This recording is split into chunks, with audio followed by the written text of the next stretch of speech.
नमस्कार। इस विशेष समाचार बुलेटिन में आप सभी का स्वागत है। मैं हूं निखिल सिंह और मेरे साथ है मेरे सहयोगी शरद मुदगल। और सबसे पहले नजर डालते हैं हेडलाइंस पर। आज का दिन भारत की विकास यात्रा के लिए ऐतिहासिक। प्रधानमंत्री ने महाराष्ट्र के पालघर में किया वाडवन बंदरगाह का शिलान्यास। पीएम ने कहा, गुलामी की बेड़ियों के हर निशान को पीछे छोड़ते हुए नया भारत समुद्री इंफ्रास्ट्रक्चर में लगा रहा है मील के नए पत्थर।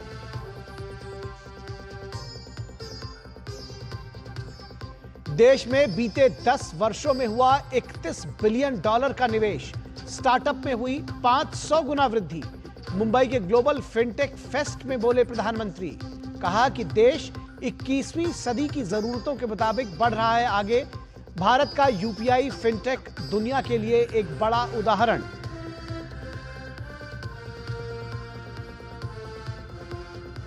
तीन से 5 सितंबर तक ब्रुनेई और सिंगापुर के दौरे पर रहेंगे प्रधानमंत्री मोदी। विदेश मंत्रालय ने प्रेस वार्ता के दौरान दी जानकारी। किसी भी भारतीय प्रधानमंत्री की होगी ये पहली ब्रुनेई यात्रा।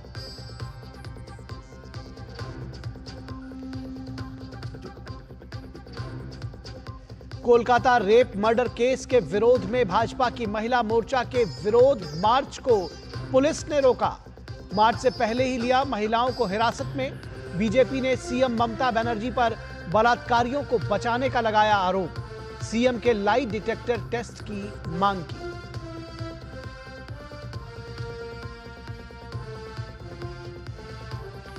जेएमएम से अलग होकर आज रांची में बीजेपी में शामिल हुए चंपई सोरेन। सोरेन ने पीएम मोदी के नेतृत्व पर जताया भरोसा।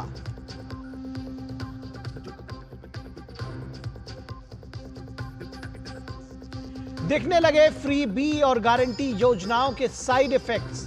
कर्ज में डूबी हिमाचल सरकार के पास सैलरी बांटने का संकट। पीएम मोदी ने राज्यों के रेवड़ी कल्चर पर पहले ही किया था सावधान। आर्थिक बदहाली पर अब कांग्रेस की पल्ला झाड़ने की कोशिश।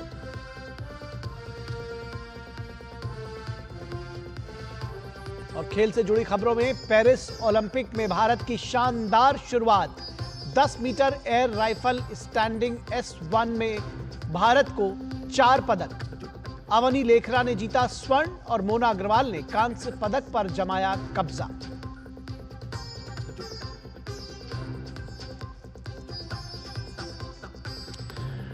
तो सबसे पहले प्रधानमंत्री की खबर से शुरुआत करते हैं। प्रधानमंत्री नरेंद्र मोदी ने मुंबई स्थित जियो वर्ल्ड कन्वेंशन सेंटर में ग्लोबल फिनटेक फेस्ट 2024 में शिरकत की।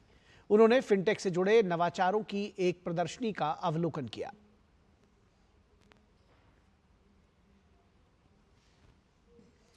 और फिनटेक के विशेष सत्र को प्रधानमंत्री ने संबोधित किया। सम्मेलन में विभिन्न देशों के नीति निर्माता, नियामक, बैंकर, उद्योग जगत के दिग्गज और शिक्षाविद हिस्सा ले रहे हैं। प्रधानमंत्री ने कहा कि बीते 10 वर्षों में देश में पब्लिक डिजिटल इंफ्रा बना है। गांव देहात में लोगों के तकनीक को अपनाया है। इसी वजह से दुनिया का आशा डिजिटल ट्रांजैक्शन, आधे से ज्यादा डिजिटल ट्रांजैक्शन अकेले भारत में हो रहा है। 10 साल में फिनटेक स्पेस में $31 बिलियन से ज्यादा का निवेश हुआ है। 10 साल में हमारे फिनटेक स्टार्टअप्स में 500% वृद्धि हुई है। सस्ते मोबाइल फोन, सस्ते डेटा और जीरो बैलेंस जनधन बैंक खातों ने भारत में कमाल कर दिया है। वहीं प्रधानमंत्री ने कहा कि देश 21वीं सदी की जरूरतों के मुताबिक आगे बढ़ रहा है। अब देश करेंसी से क्यूआर कोड तक पहुंच चुका है। भारत का यूपीआई फिनटेक दुनिया के लिए एक बड़ा उदाहरण है, लेकिन यह स्थिति 10 साल पहले नहीं थी। उन्होंने तत्कालीन सरकार की कार्यशैली पर कटाक्ष किया। आपको याद होगा, कुछ लोग पहले पूछते थे, पार्लियामेंट में खड़े होकर के पूछते थे और अपने आप को बहुत विद्वान मानने वाले लोग पूछते थे। सरस्वती जब बुद्धि बांट रही थी तो वो रास्ते में पहले ही खड़े थे।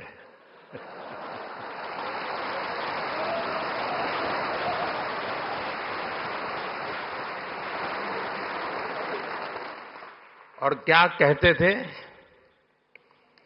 वो पूछते थे कि भारत में बैंक की इतनी ब्रांचेज नहीं है, गांव-गांव बैंक अवेलेबल नहीं है, इंटरनेट नहीं है, यहां तक पूछ लेते थे बिजली भी तो नहीं है, रिचार्जिंग कहां होगा, फिनटेक क्रांति कैसे होगी, ये पूछा जाता था। और मुझ जैसे एक चाय वाले को पूछा जाता था।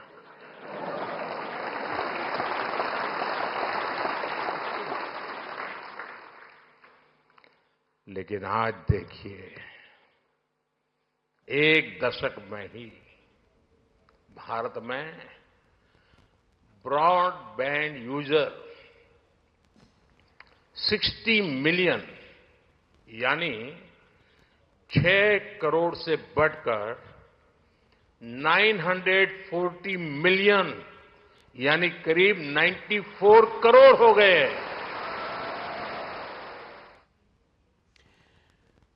और प्रधानमंत्री नरेंद्र मोदी ने मुंबई में जियो वर्ल्ड कन्वेंशन सेंटर के ग्लोबल फिनटेक फेस्ट में हिस्सा लिया और पीएम मोदी ने इस दौरान कहा कि भारत की फिनटेक क्रांति वित्तीय समावेशन में सुधार के साथ साथ नवाचार को भी बढ़ावा दे रही है।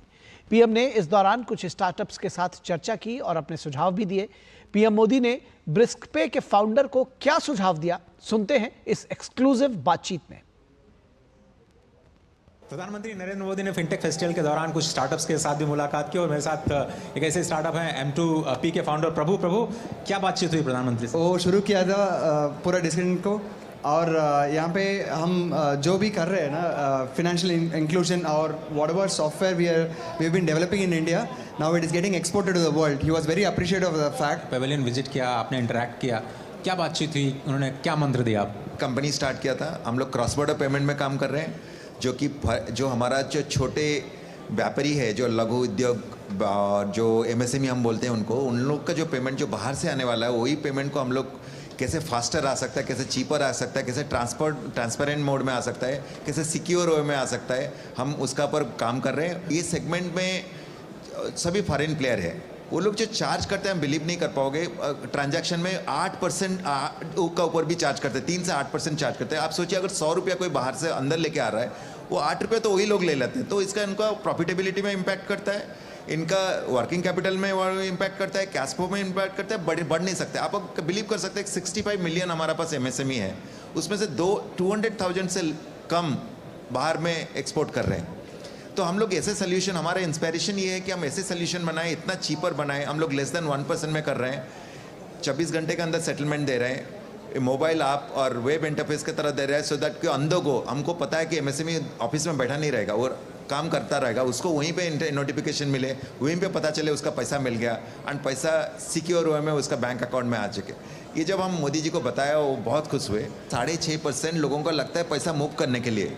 आज के दिन में आप सोच रहे 6.5%, अगर ये मनी हम लोग रोक सकते हैं। आप सोच, अभी इंडिया $250 बिलियन का एक्सपोर्ट कर रहा है MSME सेगमेंट में, अगर हम लोग 5% वहाँ पे बचा सकते हैं, $12 बिलियन वही री इन्वेस्ट हो सकता है। हम लोग आज मोदी जी को यही बताया कि उनका अगर $12 बिलियन उनका बिजनेस में आएगा, उनका कैश फ्लो बढ़ जाएगा, वो ग्रोथ कर सकते हैं, कॉम्पिटिटिव बन सकते हैं, दूसरा मार्केट में जा सकते हैं और 15 लोग को और इंस्पायर कर सकते हैं ये बिजनेस में आने के लिए। तो जिस तरह से प्रधानमंत्री ने कहा कि भारत जो है वो दुनिया के लिए ईज ऑफ लिविंग कर सकता है और शायद ब्रिस्क पे एक शुरुआत भर है, ऐसे बहुत सारे सोल्यूशन अभी और आने बाकी हैं। कैमरामैन गौरव गिरी के साथ अजय मिश्र, DD न्यूज़, मुंबई। और प्रधानमंत्री ने महाराष्ट्र के पालघर में वाड़वन बंदरगाह की आधारशिला रखी। इसकी अनुमानित निर्माण लागत 76,000 करोड़ रुपए की होगी। यह भारत के सबसे बड़े गहरे पानी के बंदरगाहों में से एक होगा।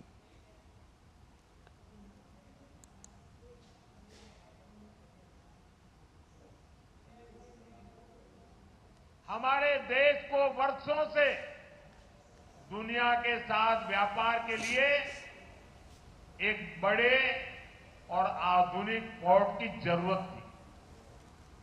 महाराष्ट्र का पालघर ही इसके लिए सबसे उपयुक्त जगह है। ये पोर्ट हर मौसम में काम कर सकता है, लेकिन इस प्रोजेक्ट को 60 वर्षों तक लटका कर रखा गया।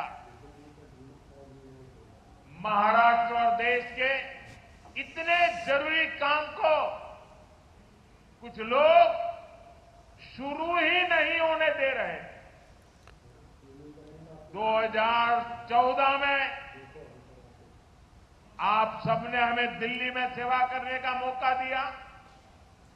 2016 में जब हमारे साथी देवेंद्र जी की सरकार आई, तब इस पर उन्होंने गंभीरता से काम शुरू करवाया।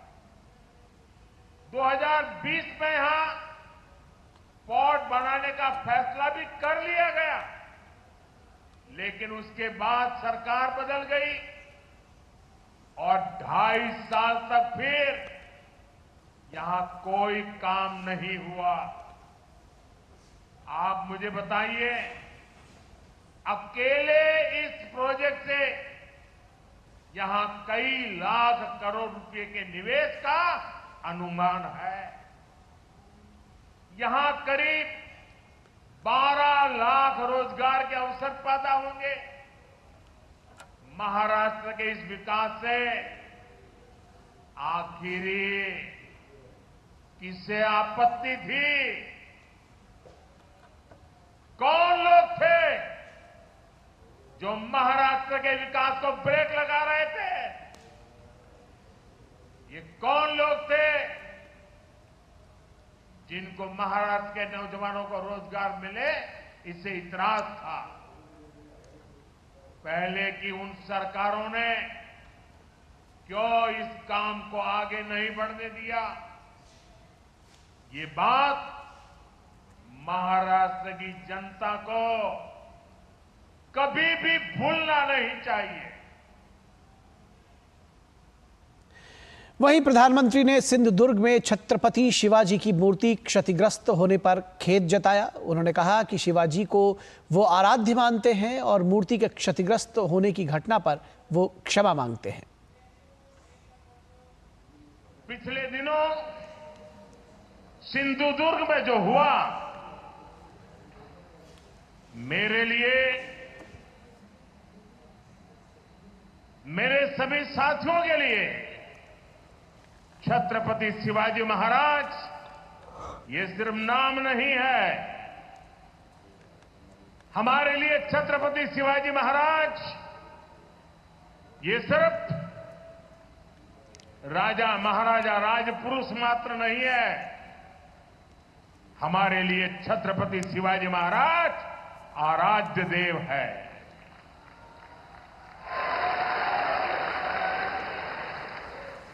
और मैं आज सर झुका करके मेरे आराध्य देव छत्रपति शिवाजी महाराज की उनके चरणों में मस्तक रख के माफी मांगता हूं।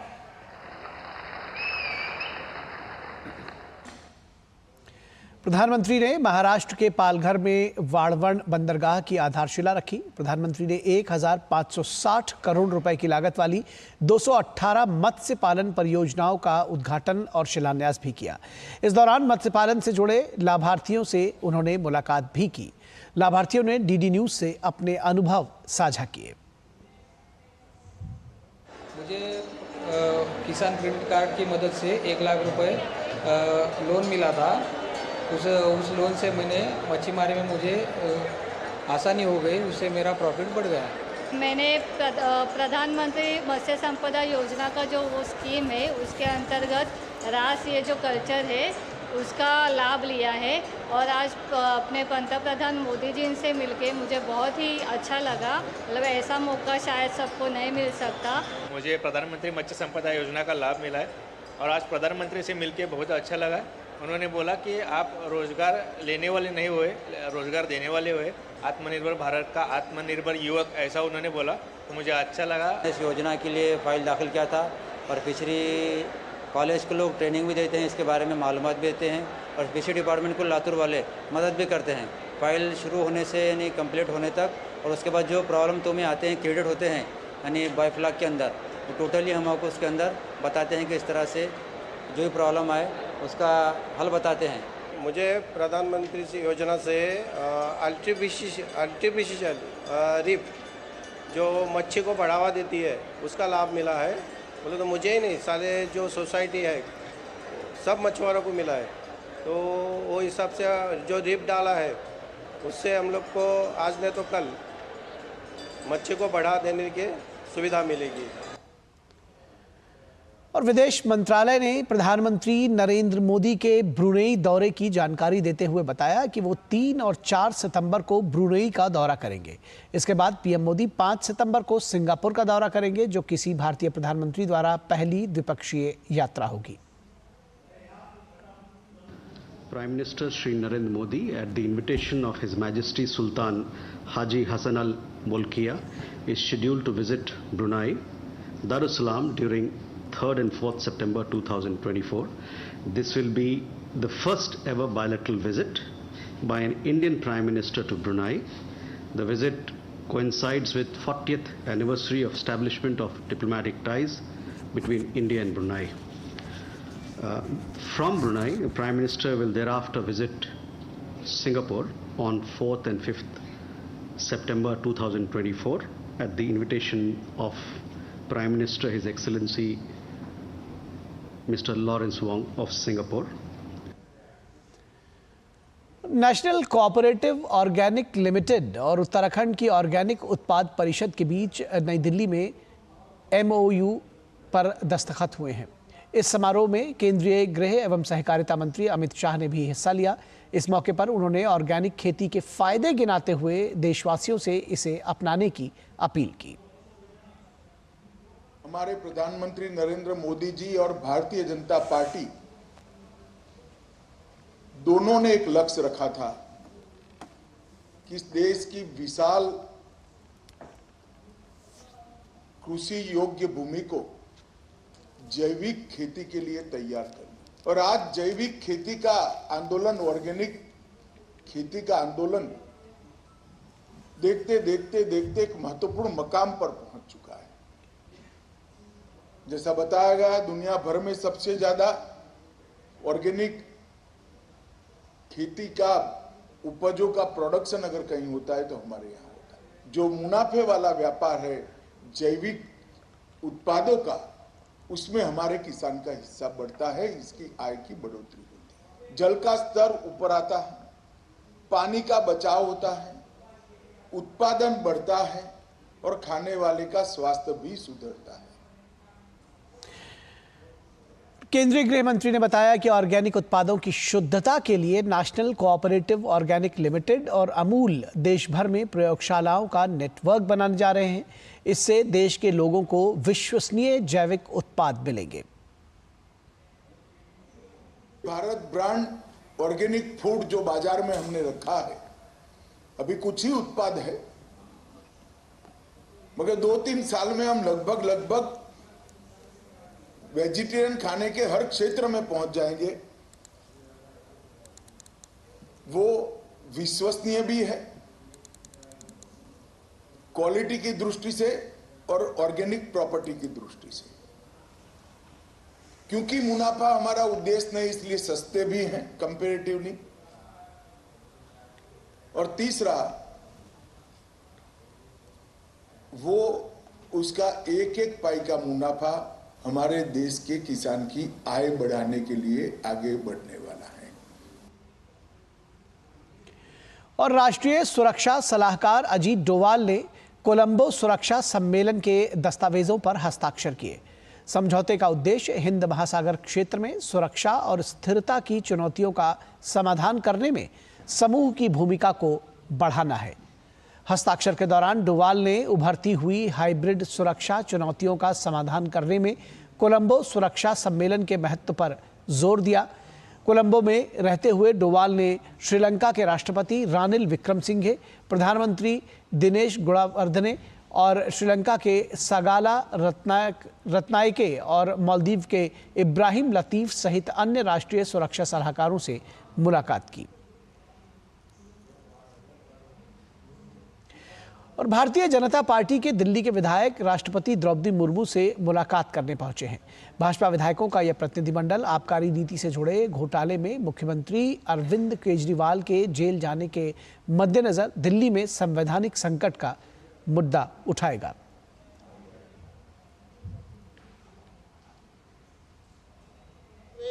कि दिल्ली की सरकार को तुरंत भंग किया जाए, क्योंकि ये मॉरल राइट खो चुकी है, ये कंप्लीट फेलियर है, सरकार पूरी तरह से ध्वस्त हो चुकी है और दिल्ली में सरकार नाम की कोई चीज नहीं है। और कोलकाता के आरजी-कर अस्पताल में महिला डॉक्टर के साथ दुष्कर्म और हत्या की घटना को लेकर मचे घमासान के बीच पश्चिम बंगाल के राज्यपाल सीवी आनंद बोस ने आज केंद्रीय गृह मंत्री अमित शाह से मुलाकात की और आरजी-कर मामले सहित राज्य के ताज़ा हालात पर चर्चा करने के साथ ही अपनी एक रिपोर्ट सौंपी। एक हफ्ते के भीतर ये दूसरी बार है जब पश्चिम बंगाल के राज्यपाल दिल्ली आए हैं। दिल्ली जाने से पहले उन्होंने भाजपा के वर्तमान और पूर्व प्रदेश अध्यक्षों सुकांत मजूमदार और दिलीप घोष के साथ बैठक की। बीजेपी नेता सुकांत मजूमदार ने राज्यपाल से मुलाकात के दौरान मुख्यमंत्री ममता बनर्जी के विवादित बयान को लेकर आशंका जताई और संवैधानिक प्रावधानों के तहत कार्रवाई करने का अनुरोध किया।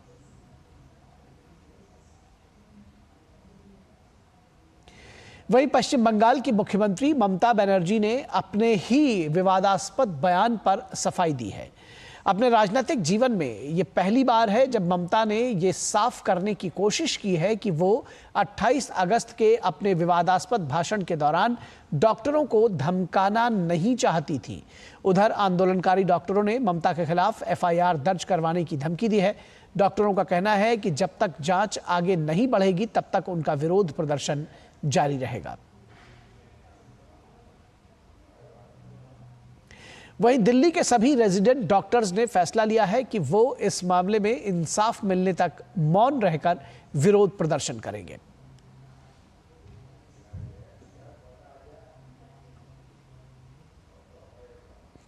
कोलकाता के आरजी-कर मेडिकल हॉस्पिटल की ट्रेनी महिला डॉक्टर से रेप और हत्या को लेकर बंगाल में मचे बवाल के बीच में ये पूरा मामला और बढ़ता जा रहा है।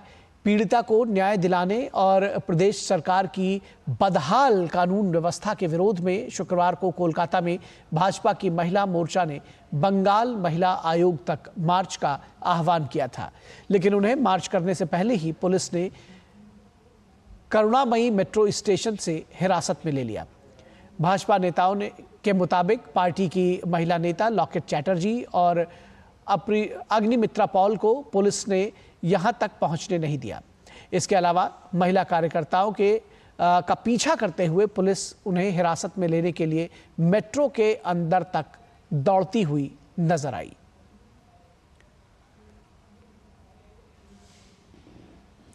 और भारतीय जनता पार्टी के प्रवक्ता शहजाद पूनावाला ने पश्चिम बंगाल की मुख्यमंत्री ममता बनर्जी के इस्तीफे की मांग की है। उन्होंने ममता बनर्जी की नैतिकता पर सवाल उठाते हुए कहा कि वो प्रधानमंत्री को पत्र लिख रही हैं, लेकिन इसके बजाय उन्हें त्यागपत्र लिखना चाहिए। पूनावाला ने महिला डॉक्टर से रेप और हत्या के मामले में पश्चिम बंगाल सरकार पर कई बड़े आरोप लगाए हैं।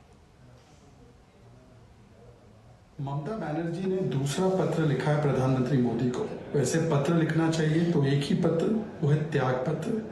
किस नैतिक अधिकार से ममता बनर्जी अब भी मुख्यमंत्री बनी हुई है, जबकि ऑडियो टेप सामने आ गए पहले कॉल्स के जो माता पिता किए गए थे और किस प्रकार से माता पिता को बहकाया गया, सुसाइड थियरी के बारे में बताया गया, झूठ बोला गया, गुमराह किया गया और इंस्टीट्यूशनल कवर अप कैसे किया गया इस केस में, सारी चीजें बाहर आ चुकी है।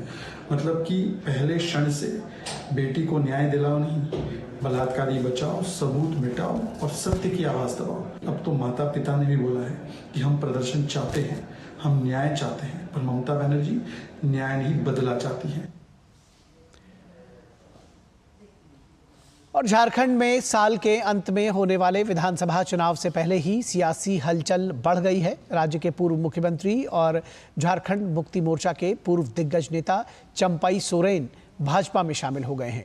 चंपाई सोरेन ने रांची में वरिष्ठ भाजपा नेताओं शिवराज सिंह चौहान, हिमंत बिस्वा शर्मा, बाबूलाल मरांडी की मौजूदगी में पार्टी की सदस्यता ली। हाल ही में उन्होंने झारखंड मुक्ति मोर्चा में खुद का अपमान होने की बात कहकर पार्टी से अलग राह तलाशने की बात कही थी। इसके बाद दिल्ली में चंपाई की भाजपा नेतृत्व से मुलाकात हुई और अब अंततः वो पार्टी का हिस्सा बन गए हैं। तो इस विशेष समाचार बुलेटिन में बस इतना ही। मुझे और मेरी पूरी टीम को दीजिए इजाजत। नमस्कार।